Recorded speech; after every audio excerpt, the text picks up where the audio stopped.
Hello and welcome back, Eddie Radosevich, George Stoia on Boots on the Ground. SEC meetings, Destin, Florida. Not a bad gig, if you ask myself. It is SEC coaches meetings. George, you're down there. Hello and welcome. How is the Panhandle of Florida going?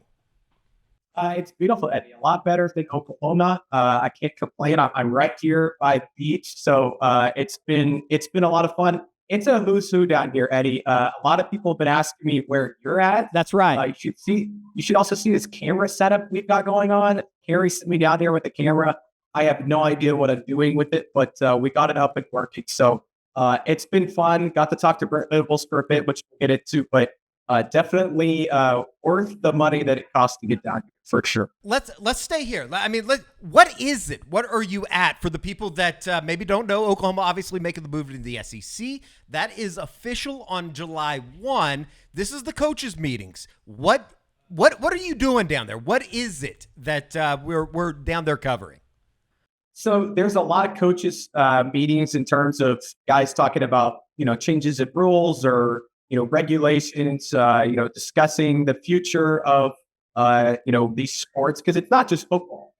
Porter Moser is down here. I chatted with him for a second just a few minutes ago down in the lobby. Jennie Baranczyk is also down here. Obviously, Sooners athletic director Joe Castiglione is here as well. And so they're just going over league meetings, is what I understand. There's a lot going on in college athletics right now. I think they're trying to figure out how to approach those going forward. But in terms of what I'm doing, I'm basically sitting in the lobby waiting for these guys to be done with their meetings and chat with them. There's a lot of, going across the lobby to the bar, going to the grill. I know this is honestly, Eddie, there's a lot of vacationing going on down here too. I know that there's some meetings and these things are important and they're discussing, things like 8 or 9 game schedule. Should they add an entry list? There's been talk about scholarship limits and if they might increase that on a roster. There's also a lot of just hanging out by the pool and enjoying a pina colada. So it's one of those events that you get a lot of access in terms of talking to guys one-on-one, maybe getting a beer with a coach or an administrator or something like that. So it's a good networking opportunity. In terms of what they're talking about in the meetings, I honestly couldn't tell you. Sure.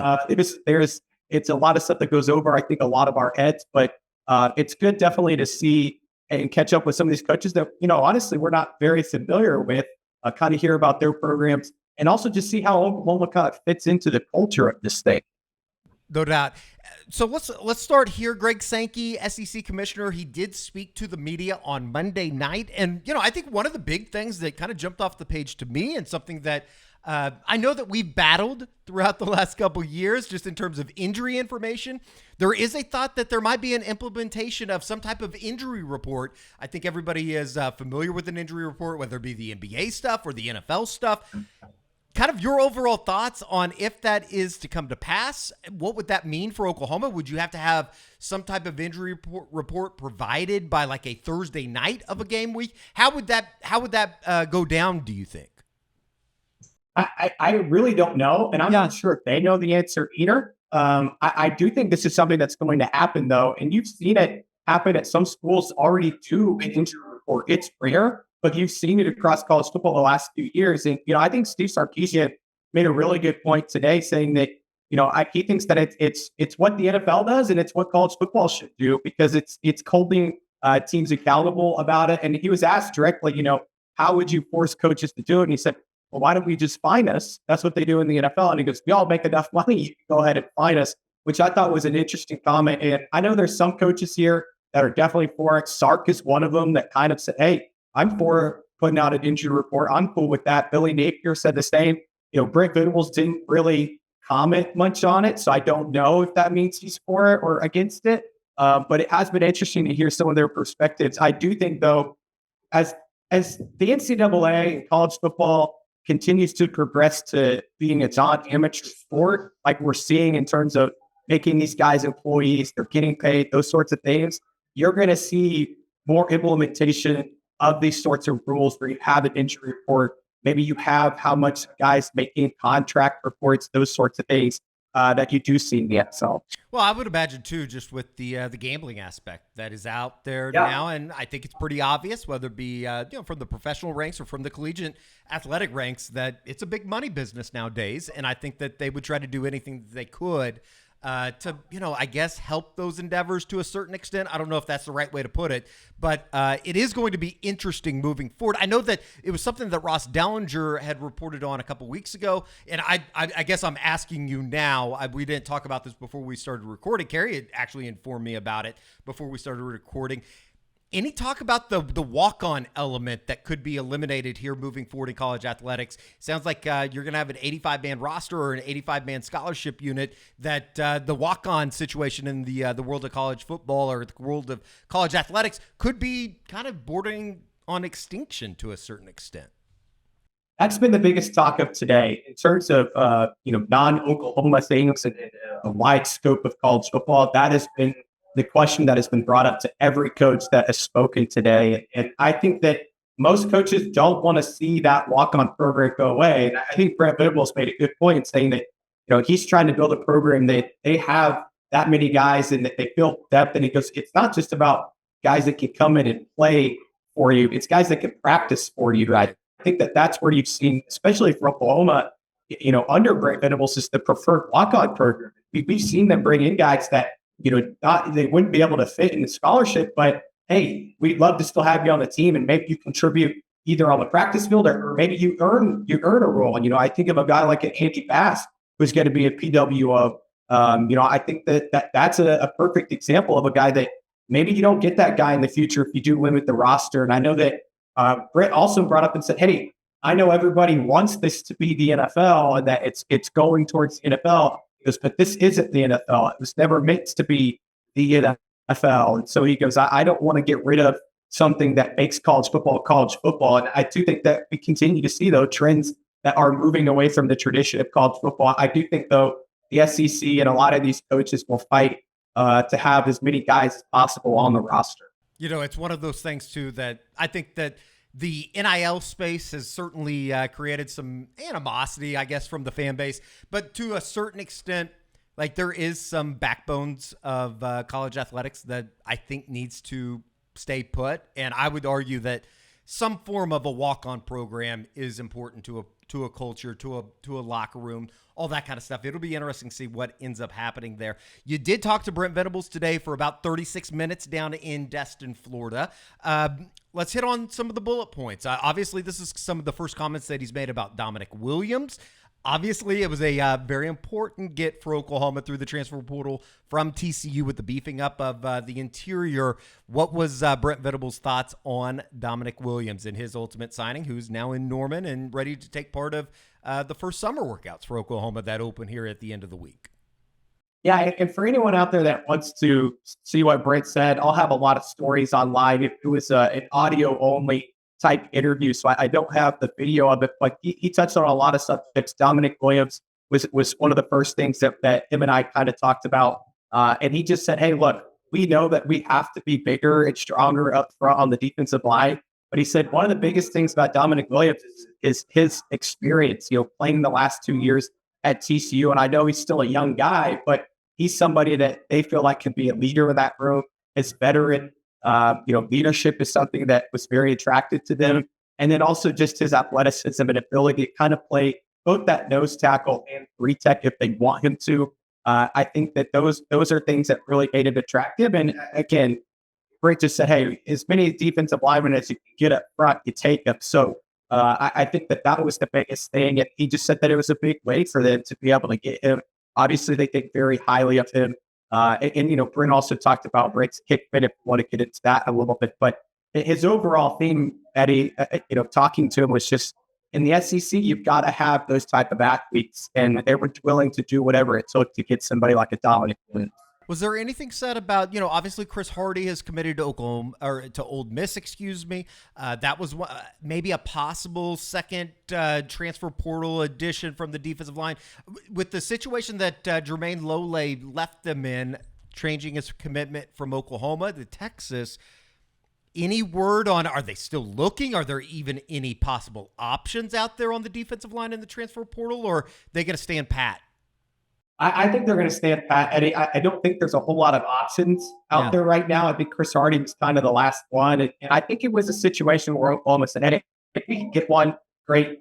If not, we're not going to go out and reach. And that's why, when you talk about Chris Hardy, Aiden Huntington, Brandon Lane, some of those guys that they kind of looked at and brought a couple in for visits after Jermaine Lole, those guys were offered, kind of, plus NIL type deals where, hey, you're not going to be on scholarship, you're going to be grad transfer. We're going to give you some NIL money to pay for grad school, but you're going to be a walk-on. I think that those guys kind of looked at other opportunities, and I think they also saw the writing on the wall in the sense that Oklahoma does feel pretty good about their defensive line rotation without those guys, and it was going to be hard to get in there. So I don't think they'll go after anybody else. Brent didn't really say that today necessarily, but he did talk very highly of the defensive line group and said that he believes that they've got a lot of guys that can be big-time contributors for him this year. And he feels like they're in a better spot than maybe they were a year ago in terms of talent, maybe not experience, but certainly in talent. So I think they feel pretty good about it, even though they weren't able to get some of those guys. And they did lose Jermaine Lole, who was somebody, again, that they did not want to lose. We've talked so much about the defensive line. Did we maybe overlook, and just kind of reading the tea leaves and some of the stuff that you put out there with your discussion with Brent Venables today, did we undersell the addition of Branson Hickman, or did we talk about it accordingly here on the SoonerScoop.com YouTube page? Yeah, no, I think that we maybe did. Brent was very complimentary of the offensive line because, several national reporters jumped into his interview session and kind of asked him, hey, I know you feel really good about your defense, but what about that offensive line? You're replacing 5 starters. How are you going to be able to do that? And Brent said, hey, look, we think that we've got some really good experience that we got in the transfer portal, and we feel like we've got some really good young talent. Now, it's all got to come together. And Brent said that he feels good that Bill Bedenbaugh is going to be able to do that. But he says, I think the quote was, they have tremendous potential. And I think that is a huge compliment to that group that really we haven't been talking so highly about this spring and even, since the end of the season. So I think he has high expectations there. And I think Branson Hickman is a guy that maybe brings it together. And he talked a lot about Hickman's leadership, his intelligence. He's not the biggest guy, but he is a guy that can get physical, is very smart, is going to be able to kind of pick up the offense and also teach guys around him. And it just gives you more depth. And that's kind of what Brent said is that, hey, look, Josh Bates may just not be ready yet. He's still a young guy. You like Troy Everett, which, Brent did say today that he's expected to be back sometime in September. We originally thought it was supposed to be the beginning of fall camp. He's now saying September, which would obviously be, early part of the season. So, you can't really bank on him being there for probably any of fall camp. So I think that you look at Hickman and you say, that's your guy at center, and they feel really good about it. And, Dominic Williams is a huge kid, no doubt about it. But in terms of next season and having success, Branson Hickman might be one of their most important pickups in the transfer portals, obviously in the spring, but I think overall as well, just because of what he brings to the table and what that offensive line needs. Obviously, there's going to be a lot of discussion about Oklahoma's offensive line moving into next season and, particularly protecting Jackson Arnold. I'm sure that Brent Venables was asked of his first-year starter. I think we can say that, the first official year starter as we move into the SEC with Jackson Arnold at the helm. Just kind of your overall thoughts on what he had to say about QB1 going into the first year in the SEC. It was really interesting, Eddie. I led the question by saying, hey, Jackson Arnold's got really high expectations. And he cut me off right there and said, Jackson Arnold's always had high expectations. He said, I don't mean to cut you off, but everybody's talking about this narrative of him living up to high expectations. He said, he's lived up to that his entire life. This is nothing new to him. He knows what it is to be the starting quarterback at Oklahoma. And he said, he had high expectations that didn't Geyer. In high school, he was the Gatorade Player of the Year. And he lived up to those, and everything that he's done at Oklahoma, he's lived up to those. And so I think that he feels very confident in Jackson. He said, I know he's going to have some rough patches here growing into that, but he said he's got the talent and he certainly has the mindset to be successful for Oklahoma, which I think was interesting to hear from him because we heard it a little bit through the spring from him. Last time we talked to him was after the spring game, and he talked a little bit about Jackson's development, but him talking about the expectations around him and how he's embracing those and how he's not fearful of those expectations, I think is a good sign, because you and I have talked about it a lot, Eddie. Dylan Gabriel, not to say he was maybe fearful of the expectations when he first came to Oklahoma, I don't think he really knew what they were, what it meant to be the quarterback at Oklahoma. I think that Jackson Arnold has understood that from day one, and that's because of the way he was brought up, the way that he was recruited, and obviously the way that he played in high school. So I think that that's a good sign to hear that he's kind of, matured into that leader, and again, embracing kind of what it is to be the starting quarterback at OU. Yeah, it's not so much a hit as it is a reality. Being the starting quarterback of the Central Florida is a little bit different than what you sign up for when you're the starting quarterback at the University of Oklahoma.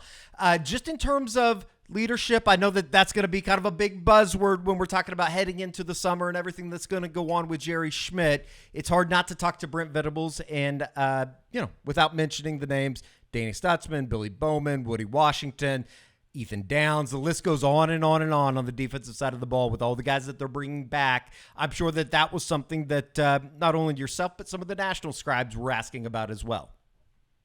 Yeah, someone asked him, who are two guys? Because you know how Brent is. They'll go on these long tangents about building the culture and having the right mindset, the right guys in the building. And someone followed up and said, who are a couple of those guys that you're talking about that you feel like you could build your program around? He said Danny Stutzman and Billy Bowman.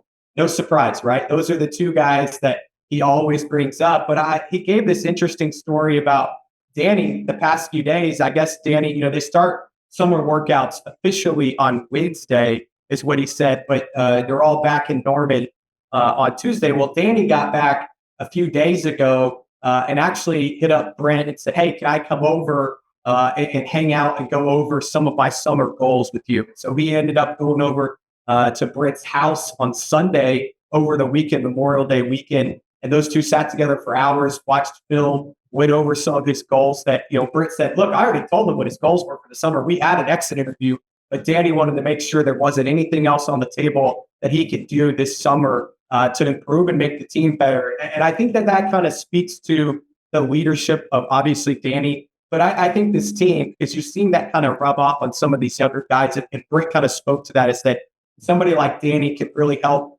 younger guys like a Lewis Carter or Samuel Olvasigo or Destin McCullough. Some of these guys, they're only in their second year here at Oklahoma.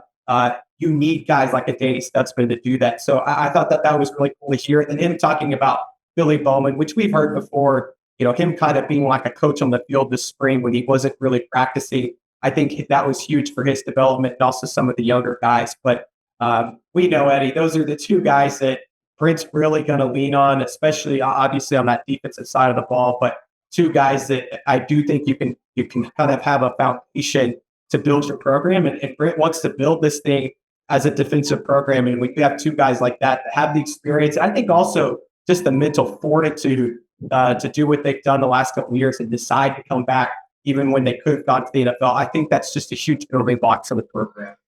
He might not have said it to you guys, but I have to think that when somebody like Brent gets that phone call from Danny, it's like you clear the schedule. This is like the perfect coach's dream that he's going to come over and spend a couple hours with you on his, what should be during his summer before they get ready for the start of everything that's to come with Jerry Schmidt and all the summer workouts and the lore that we've always heard that goes down in the indoor in the early hours of some of these summer days. So it's going to be interesting, just in terms of overall big picture stuff, just outside of what even Brent had to say on Tuesday when he was able to talk to you guys for 36 minutes, which, like George said, you can see everything else that he got into on Soonerscoop.com. Really good time to join. Promo code OU1, $1 for you out there on the YouTubes. So just in terms of big picture, talking to some of the national media guys, I know Staples is down there with you guys.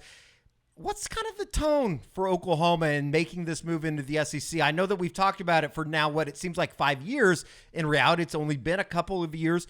The time has kind of come. It's finally here. Oklahoma making the move. You're down there at the SEC coaches meetings. I guess in a way, George, what is the reception been like for the Oklahoma contingent now joining everything down there alongside Texas?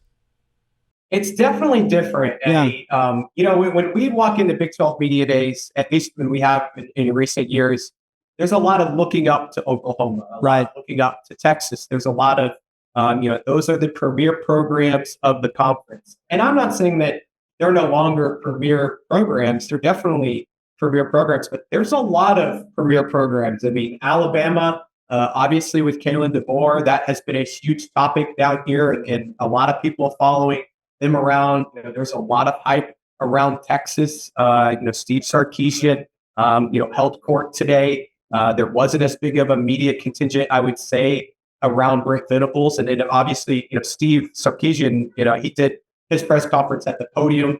Brent did his to the scrum because that's kind of what he preferred. And I think the narrative around Oklahoma is that there's a lot of people that don't expect a lot of success next year. Not to say that they don't think that they can win some games, but I don't think that they're a team that people think can go win the conference. And again, it's just one of those things that's different, Eddie. Everybody's on the same playing field. There's not a lot of looking down at other programs here. Everybody expects to win.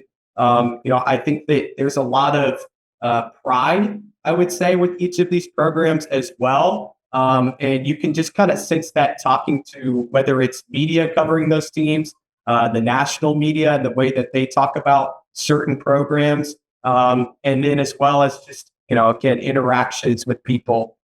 You can tell that OU and Texas are definitely the new guys in town. And not, again, I think people are respecting them, but I think everybody's respected in this conference. And there's a very high standard that these coaches and administrators are held to.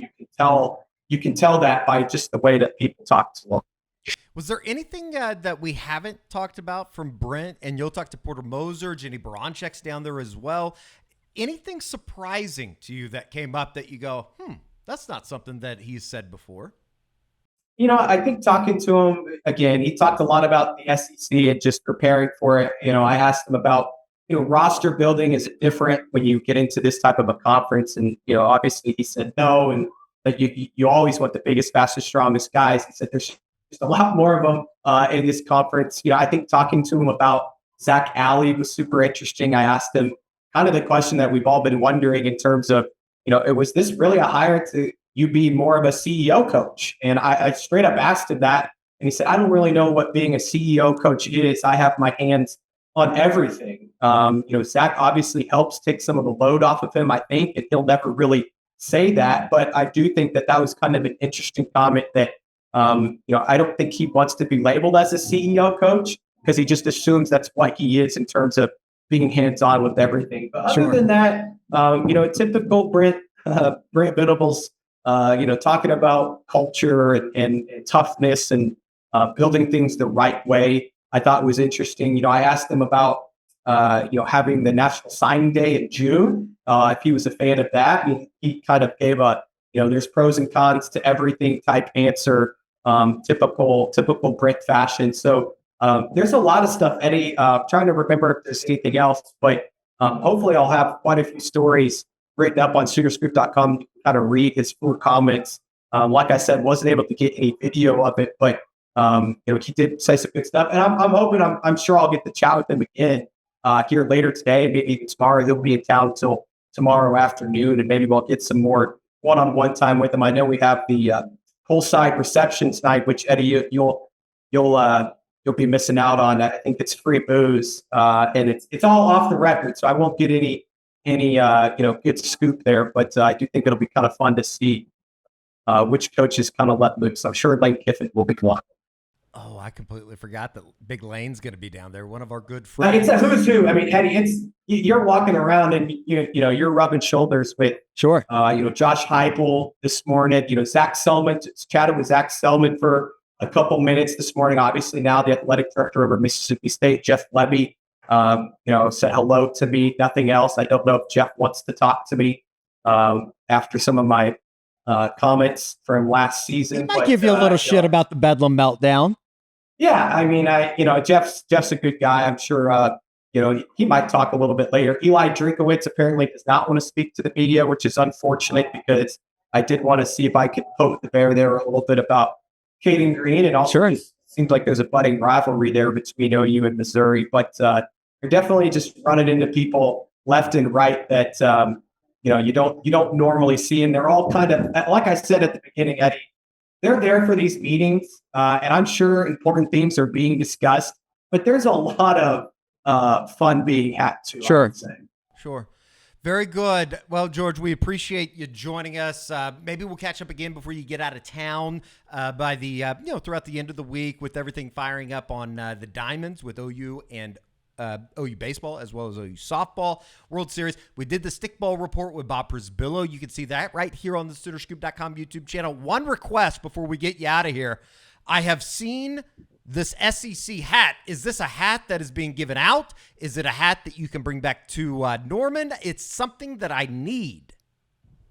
I don't know if the media get the gifts, but that was I think that is a family gift that you get if you're part of one of the families here. Obviously, a lot of the coaches bring their kids. Administrators. Joe Castiglione Jr. is obviously here. I think that's who put that hat out. Yeah. I want the hat too, Eddie. I'm on the search for it. I'll see if I can hunt one down or hunt a couple down for us. But I was not given any gift. All I was given was this credential and said that I cannot go in certain areas of the hotel. So I'll see if I can sneak one out, though. I feel like I know enough people that maybe they can grab one for me. Yeah, and who knows? As I'm being told in my ear right now, and I think I agree with the sentiment that if one of those hats doesn't make its way back to Norman, maybe we don't have the family business anymore. It's one of those things. Joe's standing right over here, so I can tell him that once I get off there. By the way, I think Joe and I might shoot something here in a little bit too, just talking about kind of the fun of SEC Media Days. But I'll make sure to relay that message. Very good, very good. He is George Stoia down in Destin, Florida at the SEC meetings, the SEC coaches meetings. And make sure that you guys hit up SoonerScoop.com. Again, $1 promo code OU1. It looks like we maybe have lost George there, but that's actually perfect timing because we were kind of worried that are we going to keep a good feed while he is down there. But it looks like he's going to go. So we'll just come back here into the studio. And this is a little bit weird because now I'm just talking to you guys. What do you guys want to talk about? Actually, we probably need to go. That would not get us anywhere. So for George Stoia, I'm Eddie Radosevich. We'll talk to you right back here on the SoonerScoop.com YouTube page.